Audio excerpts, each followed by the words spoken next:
Coming to you from a state of disbelief. Yeah, I cannot believe we're in another COVID spike. Thanks, Ducey. I'm Annalise. I'm Senya. And Arizona, we love you, but We've got issues.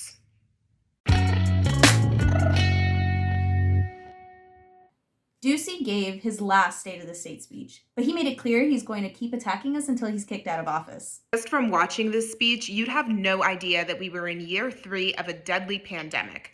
Over 200 people are dying per month, and Ducey made no mention in his speech of healthcare workers. He said cold stone before he said COVID. Ducey gave no plan to address the hospital bed shortage, and no mention of hospitals rescheduling surgeries and turning away ambulances from emergency rooms. He tried to pass the buck and pin his COVID mismanagement on the president.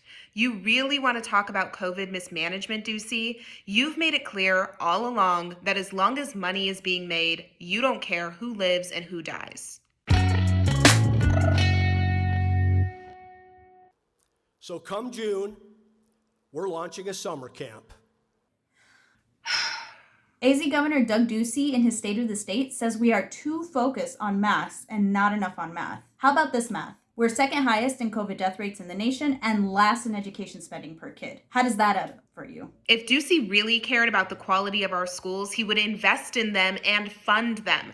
Instead, he took time out of his speech to once again uplift privatizing education with his school voucher scheme. And of course, he didn't miss an opportunity to spread more misinformation and lie about critical race theory. No schools teach CRT anywhere in Arizona. They're only taught at the college level. So I don't know who he's kidding here. He also talked about setting up his own summer camp. Would you want to go to a summer camp run by Ducey, Xenia? You mean summer school? Where will you get the teachers? Where will you get the money? And also, who's running this? Give us some answers, Ducey.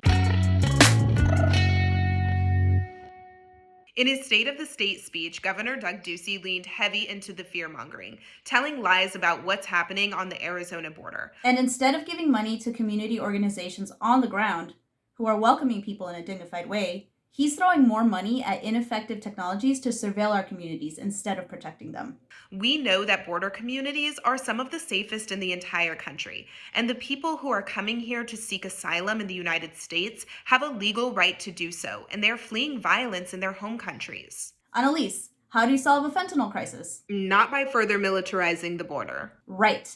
This is a public health crisis. Shouldn't we be investing in drug and mental health treatment instead? Right, but that wouldn't put money in the pockets of Ducey's private prison buddies.